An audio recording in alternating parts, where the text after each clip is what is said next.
Berita Al-Hijrah 30 Zulhijjah 9 Ogos. Siti Sarah meninggal dunia.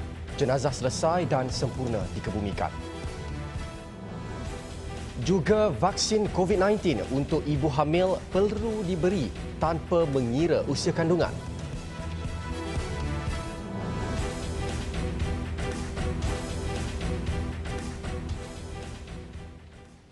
Bismillahirrahmanirrahim. Assalamualaikum warahmatullahi wabarakatuh. Berita Al-Hijrah malam ini bersama saya, Al-Muhsin Muhammad Nur. Jenazah penyanyi terkenal tanah air, Allahyarham Siti Sarah Raisuddin selamat dikebumikan di Tanah Perkuburan Islam, Sungai Pusu, Gombak jam 1.30 tengah hari tadi. Allahyarham disahkan meninggal dunia jam 5.13 pagi tadi, 3 hari selepas pembedahan mengeluarkan bayi yang dikandungnya. Jenazah Allahyarham Siti Sarah tiba di Tanah Perkuburan sekitar pukul 12.40 tengah hari menaiki van jenazah selepas selesai urusan solat jenazah di Hospital Chancellor Tuanku Mukhris HCTM Universiti Kebangsaan Malaysia Kuala Lumpur. Suami Allahyarham Syahmira Muhammad atau lebih dikenali sebagai Shoaib Sepatu dilihat memakai peralatan perlindungan diri PPE di Tanah Perkuburan. Turut serta adik bongsu Allahyarham Ahmad Yazid. Kira-kira 10 petugas berpakaian lengkap PPE membantu proses pengebumian yang turut disaksikan petugas media dan orang awam dari jauh. Allahyarham Siti Sarah disemadikan di sebelah pusara Allahyarham ibunya, Nur Aini Muhammad yang meninggal dunia pada 2013. Beberapa rakan artis antara yang turut hadir memberi penghormatan terakhir. Tapi alhamdulillah semuanya berjalan lancar. Semoga Syuib kuat, tabah bersama anak-anak. Kalau ikut dulu sedih sebab seorang ibu yang melahirkan, lepas tu dia pergi dengan keadaan macam tu. Tapi apa yang apakan daya benda dah jadi begini. Tapi semoga Syuib tabah, kuat, istighfar. Ini adalah ujian daripada Allah untuknya dan juga supaya dia terus beristiqamah. Semoga ditempatkan di kalangan para syuhada, insya-Allah. Allahyarham Siti Sarah dimasukkan ke hospital pada 4 Ogos lalu selepas paras oksigen dalam tubuhnya merosot. Ekoran itu juga bayi dalam kandungannya yang mencecah usia 8 bulan terpaksa dikeluarkan menerusi kaedah pembedahan pada 6 Ogos lalu. Namun selepas lebih 48 jam ditidurkan, penyanyi yang popular dengan lagu Kesetiaan itu menghembuskan nafas terakhirnya pada jam 5.13 pagi tadi dan perkara itu disahkan sendiri Shoaib melalui laman Instagramnya. Allahyarham Siti Sarah dan Shoaib berkahwin pada 2011 dan memiliki 4 cahaya mata. Bismillahirrahmanirrahim. Alhamdulillahi Rabbil Alamin. Ar-Rahmanir-Rahim. Maliki Yawmiddin. Iyyaka na'budu wa iyyaka nasta'in. اهدنا الصراط المستقيم صراط الذين أنعمت عليهم غير المغضوب عليهم ولا الضالين.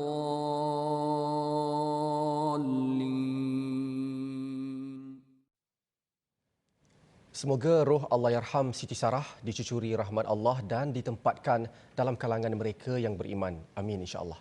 Baik, laporan seterusnya, Kementerian Kesihatan KKM meneliti cadangan agar golongan ibu hamil dibenar mendapatkan suntikan vaksin COVID-19 secara walk-in. Timbalan Menterinya Datuk Dr. Nur Azmi Ghazali berkata inisiatif itu boleh membantu golongan wanita yang dikenal pasti usia kandungannya antara 14 sehingga 33 minggu disuntik secepat mungkin bagi mengelak berlaku insiden tidak diingini. Kita belum buat pengumuman, tapi saya rasa itu satu cadangan yang baik untuk dibawa ke atas supaya ibu mengandung dikenal pasti daripada 14 minggu hingga 33 minggu diberikan suntikan secepat mungkin untuk mengelak kejadian-kejadian yang seperti inilah yang kita dengar cerita ni. Sebab ibu mengandung mungkin komorbid, dia tekanan pada diri dia. sebab dia mengandung. Jadi perubahan pada diri dia, pada hormon badan dia, dan bila kandungan dia makin besar, jadi makin banyak risiko yang dia menanggung. Kata Datuk Dr. Nur Azmi, setakat ini garis panduan yang disyorkan daripada pakar-pakar untuk menyegerakan suntikan kepada ibu mengandung sudah ada, cuma ia belum diumum di seluruh negara.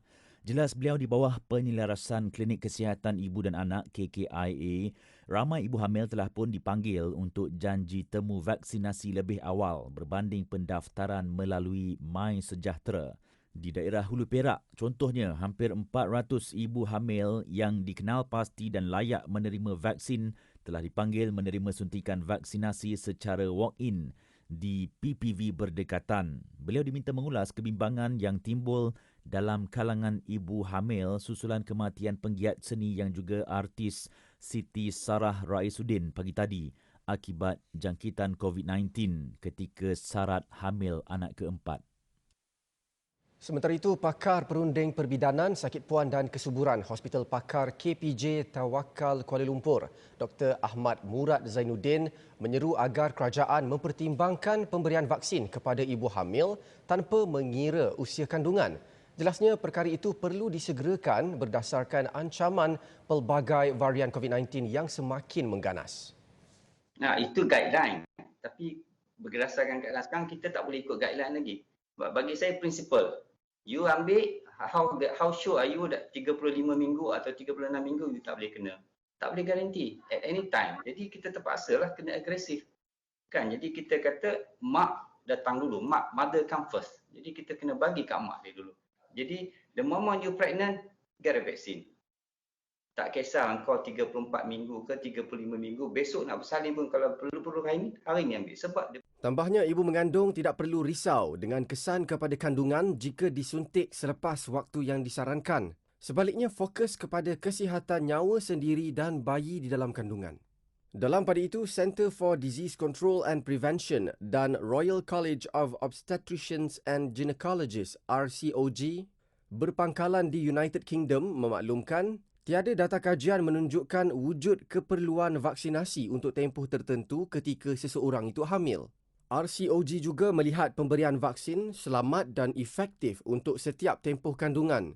Lebih-lebih lagi jika sudah memasuki trimester ketiga kerana ibu hamil sentiasa mudah terdedah dengan risiko jangkitan berbahaya. Orang ramai diingatkan agar tidak mengambil kesempatan dengan kelonggaran prosedur operasi standard SOP pencegahan COVID-19 yang diberikan kerajaan bagi individu yang lengkap 2 dos vaksin bermula esok. Ketua Polis Kelantan Datuk Syafiq Mahmud berkata pemantauan akan dijalankan terutama di kedai makan bagi mengelak timbul isu sijil vaksin palsu oleh pengunjung. Jangan menyalahgunakan kelonggaran yang telah diberikan oleh kerajaan. Kerana kalau tengok pada senario hari ini, kes-kes COVID ini masih lagi berada di tahap yang agak bimbang. Jadi harapan saya, rakyat Malaysia khususnya akan mematuhi SOP yang sedia ada. Jelasnya lagi, individu yang ingin merentas daerah dan pengunjung kedai makan perlu menunjukkan pengesahan suntikan vaksin lengkap sama ada melalui aplikasi MySejahtera atau yang dicetak. Beliau mengingatkan orang ramai supaya jangan mengambil kesempatan kerana pihak polis mempunyai kaedah dalam mengesan sijil vaksinasi palsu. Beliau berkata demikian selepas melancarkan Bulan Kebangsaan dan Kibar Jalur Gemilang di Pusat Pemberian Vaksin PPV Outreach di Sekolah Kebangsaan SK Padang Mandul di Tumpat hari ini. Pengusaha restoran di Perak sudah bersedia menerima kunjungan pelanggan yang mahu makan di dalam premis bermula esok. Menurut pemilik dan pengusaha kedai makan yang ditemui, pelbagai persiapan dibuat selepas kerajaan pusat membenarkan operasi secara dine-in kepada individu yang lengkap vaksinasi di sesetengah negeri. Menurut pengurus kedai makan Tasik Raban Syamsul Azim, semua pekerjanya telah dipastikan lengkap mendapat vaksin COVID-19. Preparation kita dah sediakan semua staff kita dah cucuk. Ada yang dah second dose pun dah ada. Lepas tu untuk dine-in esok, kita dah buat penjarakan meja semua. Lepas tu meja pun kita dah jarak. Jadi kita akan pastikan lah mana-mana yang nak dine-in tu kena ada tiket kan. Tiket untuk masuk makanlah kat dalam. Katanya pihak restoran akan memastikan setiap pelanggan termasuk pekerja kedai makan terbabit mematuhi SOP yang ketat bagi mengelakkan penularan wabak COVID-19. Katanya walaupun pelanggan lebih suka makan di restoran, namun bagi keselamatan serta langkah berjaga-jaga, pihaknya lebih menggalakkan pelanggan untuk beli dan bawa pulang. Sementara itu, tinjauan TV Al-Hijrah mendapati pekerja sedang melakukan persiapan dengan membersihkan dan menyusun semula kerusi serta meja di premis ini. Semalam, Perdana Menteri Tan Sri Muhyiddin Yassin mengumumkan kemudahan kepada mereka yang lengkap menerima vaksin COVID-19 di negeri-negeri fasa 2 Pelan Pemulihan Negara PPN untuk makan di restoran. Malaysia dijangka mencapai 100% populasi dewasa menerima vaksinasi COVID-19 lengkap menjelang akhir Oktober ini. Angka itu mewakili 80% populasi keseluruhan rakyat Malaysia yang menerima vaksinasi lengkap. Perdana Menteri Tan Sri Muhyiddin menerusi hantaran di Facebooknya berkata jangkaan tersebut diyakini untuk dicapai berdasarkan prestasi program imunisasi COVID-19 kebangsaan PIK yang memberangsangkan setakat ini. Jelasnya proses vaksinasi berjalan mengikut jadual setakat ini. Kata Perdana Menteri, menjelang 31 Ogos, lebih 60% penduduk dewasa atau lebih 40% keseluruhan penduduk di tanah air dijangka menerima dos lengkap suntikan vaksin. Menurut data terkini dalam dan luar negara, Tan Sri Muhyiddin berkata jumlah kes dalam kategori 4 dan 5 serta kadar kematian akan turun dengan mendadak apabila kadar vaksinasi telah meningkat.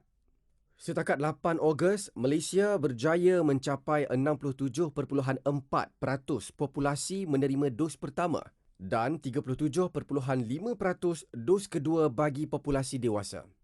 Manakala bagi populasi keseluruhan negara, sejumlah 48.3% dos pertama, manakala 26.9% dos kedua telah diberikan. Selepas ini, umrah jemaah antarabangsa bermula esok.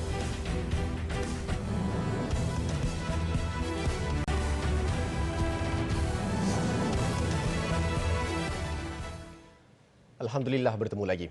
Menyedari peningkatan bilangan jenazah khususnya pesakit COVID-19 di hospital-hospital di Kedah, Murtada Dakwah Center atau MADAD tampil menawarkan khidmat menguruskan proses pengebumian secara percuma. Pengurusan jenazah bagi pesakit COVID-19 beragama Islam itu dikendalikan skuad pengurusan jenazah Hang Cangkul yang diilhamkan MADAD sendiri. Pengarah urusan MADAD, Yaakob Yusra berkata skuad Hang Cangkul terdiri daripada sukarelawan asnaf bagi membantu meringankan beban pihak Hospital Sultan Abdul Halim Sungai Petani selain mahu jenazah diurus segera dan dikendalikan secara terhormat.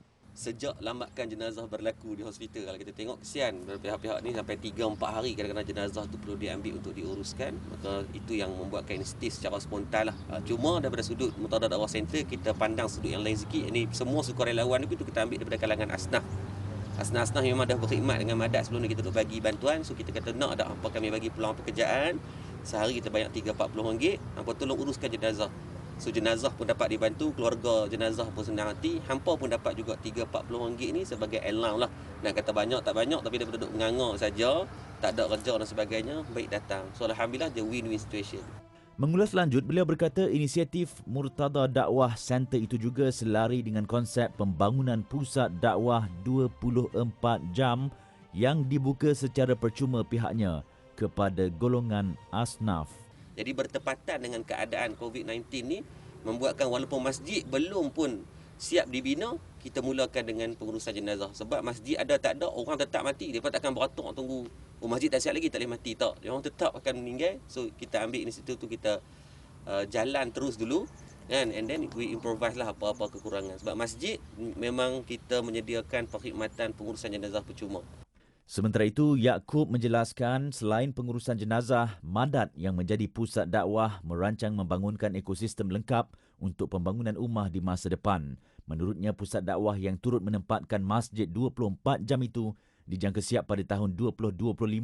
ekoran penguatkuasaan Perintah Kawalan Pergerakan PKP. Bagaimanapun pihaknya yakin projek yang menelan kos hampir 25 juta ringgit itu akan dapat disiapkan sebagaimana dirancang. Beliau turut berharap pembangunan pusat dakwah yang menjadi pusat pembangunan ummah itu kelak akan mendapat sokongan umat Islam seluruhnya. Orang ramai yang mahu bersama-sama madat boleh melakukan wakaf dan menderma kepada Murtada Dakwah Center menerusi akaun bank yang tertera atau menghubungi talian hotline 014 601 9090 atau 9494 atau layari madatcenter.com.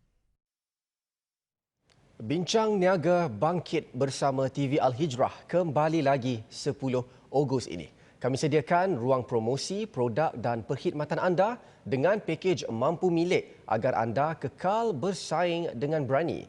Slot adalah terhad, rebutlah peluang bermula 10 Ogos ini bersama Bincang Niaga Bangkit bersama TV Al-Hijrah. Kekalkan perniagaan, terus bina keyakinan pelanggan. Daftar sekarang di hyperlink www.tvalhijrah.com palang bincang niaga atau hubungi nombor media strategis TV Al-Hijrah yang tertera untuk keterangan lanjut. Masih tentang Bincang Niaga Bangkit bersama TV Al-Hijrah. Salah seorang media strategis, Nur Fiha Kasa, berkata bakal usahawan turut digesa tidak melepaskan peluang untuk mengiklankan produk atau perkhidmatan mereka di platform digital TV Al-Hijrah. Jelas Nur Fiha, selain tawaran harga yang berpatutan, produk dan perkhidmatan oleh usahawan juga mampu ditonton ramai warga net, termasuk 2 juta pengikut setia di Facebook rasmi TV Al-Hijrah. Kita juga ada pakej-pakej untuk digital media. Sebab kadang-kadang mungkin para usahawan ni rasa macam nak spend RM5,000 tu dia rasa tebal jugalah kan, dia macam rasa takut lagi. Kita ada juga sediakan pakej digital media. Digital media ni maksudnya kalau dia nak menggunakan platform TV Hijrah untuk bersiaran FB Live TV Hijrah, which is sekarang kita punya FB Live, FB follower Farah dah 2 juta. Usahawan juga boleh menghubungi para media strategis dan mengemukakan pelbagai pertanyaan berkisar pengiklanan menerusi Bincang Niaga Bangkit Bersama. Pihaknya jelas Nur Fiha akan turut memberi nasihat dan panduan kepada bakal pengiklan tentang peraturan maupun panduan bagi mereka yang akan muncul sebagai pengiklan di TV Al-Hijrah. Lebih 16,300 penduduk di daerah Sebuyau, Sarawak kini memiliki akses kepada fasiliti perbankan. Menteri Pembangunan Usahawan dan Koperasi Datuk Seri Dr. Wan Junaidi Tuanku Jaafar berkata kemudahan itu disediakan Bank Rakyat dengan menawarkan perkhidmatan Rakyat Access dan Ar-Rahnu Exchange. Jelas Datuk Seri Dr. Wan Junaidi, fasiliti itu akan memudahkan urusan penduduk di kawasan tersebut yang sebelum ini terpaksa menempuh perjalanan lebih sejam untuk mendapatkan khidmat perbankan. Tujuannya ialah untuk membawa perkhidmatan perbankan rakyat kepada masyarakat yang tidak di-underserved atau memutih guna yang kurang mendapat perkhidmatan bank. Berkata cawangan Bank Rakyat akan turut dibuka di kawasan Sungai Asap, Belaga dalam masa yang terdekat. 3 anggota polis berpangkat Lance Corporal dan Constable mengaku tidak bersalah di Mahkamah Session Shah Alam atas pertuduhan menerima rasuah RM2,000 sebagai dorongan supaya tidak melaporkan kesalahan berkaitan Perintah Kawalan Pergerakan PKP 2 bulan lalu. Pengakuan dibuat mereka selepas pertuduhan dibaca di hadapan Hakim Muhammad Anas Mahathir. Mengikut pertuduhan, Lance Corporal Muhammad Taufik Abdul Aziz 31 tahun, Constable Muhammad Fazli Nordin 28 tahun dan Constable Syahrul Nurhan Sirhan 26 tahun didakwa dengan niat bersama memperoleh suapan wang itu daripada seorang lelaki berusia 37 tahun. Ia sebagai dorongan supaya tidak melaporkan kesalahan yang dilakukan iaitu menjalankan aktiviti yang tidak dibenarkan sepanjang PKP di Lorong Haji Murni, Kampung Jalan Kebun pada 25 Jul lepas.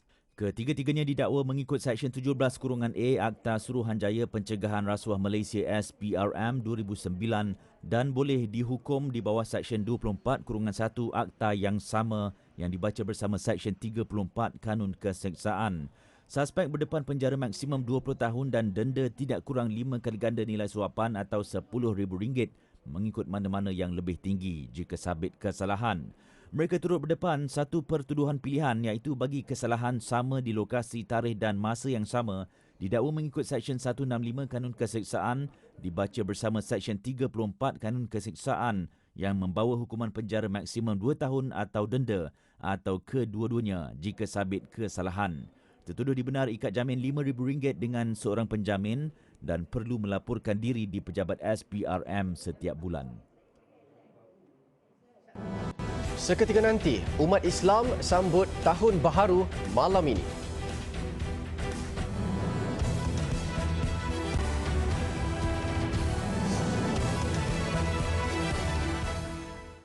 Baru sebentar tadi berakhirnya sambutan Ma'al Hijrah peringkat kebangsaan 1443 Hijri di Masjid Tuanku Mizan Zainal Abidin, Putrajaya. Acara turut dihadiri Perdana Menteri Tan Sri Muhyiddin Yassin dan timbalannya Datuk Seri Ismail Sabri Yaakob. Majlis turut mengumumkan Tan Sri Dr. Sheikh Ismail Muhammad sebagai penerima anugerah Tokoh Kebangsaan Ma'al Hijrah 1443 Hijrah. Jadi untuk mendapatkan gambaran majlis yang telah diadakan, wartawan Zaim Zamani kini telah bersedia di Putrajaya. Silakan Zaim. Baik, terima kasih Muhsin, rakan setugas di studio. Assalamualaikum warahmatullahi wabarakatuh.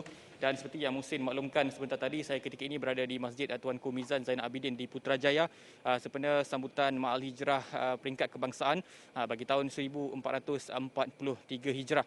Dan untuk makluman susulan daripada pundaran wabak pandemik COVID-19, majlis sambutan Ma'al Hijrah peringkat kebangsaan pada tahun ini diadakan secara hybrid selepas mendapat kelulusan oleh Majlis Keselamatan Negara MKN.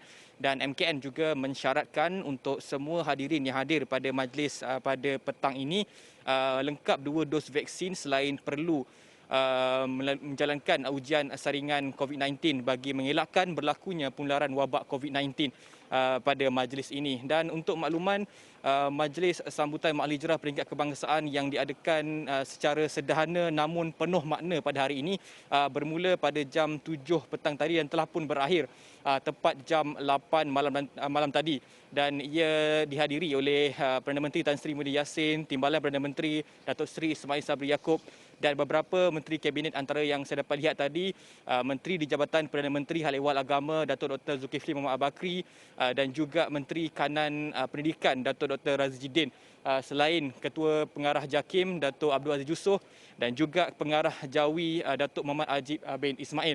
Dan untuk makluman, majlis pada petang tadi dimulakan dengan ucapan oleh Yang Berhormat Perdana Menteri Tan Sri Muhyiddin Yassin, kemudian diikuti oleh titah secara hybrid oleh Seri Paduka Baginda Yang di-Pertuan Agong Sultan Abdullah. Dan kalau boleh saya petik sedikit antara intipati titah Sultan Abdullah sempena Ma'al Hijrah pada tahun ini ialah baginda berharap rakyat Malaysia terutamanya umat Islam akan sama-sama berhijrah untuk mematuhi pelan pemulihan negara yang telah pun dirancang untuk kita sama-sama keluar daripada pandemik COVID-19. Dan baginda yakin melalui penyatuan rakyat Malaysia ia akan menjadi kunci dan kekuatan untuk kita menempuh pelbagai cabaran yang terpaksa dilalui oleh negara. Dan selain pada titah ucapan, turut dianjurkan pada hari ini ialah bacaan doa akhir tahun, bacaan doa awal tahun, solat hajat, solat maghrib, kemudian diakhiri sebentar tadi dengan selawat ke atas junjungan Nabi Muhammad SAW. Dan untuk makluman, pada tahun ini tema sambutan Ma'al Hijrah peringkat kebangsaan ialah Ma'ash Rabbani Ummah Berkualiti. Dan seperti tahun-tahun sebelum ini, 2 tokoh akan dianugerahkan sempena sambutan Ma'al Hijrah, iaitu tokoh bagi dalam negara dan juga tokoh untuk luar negara.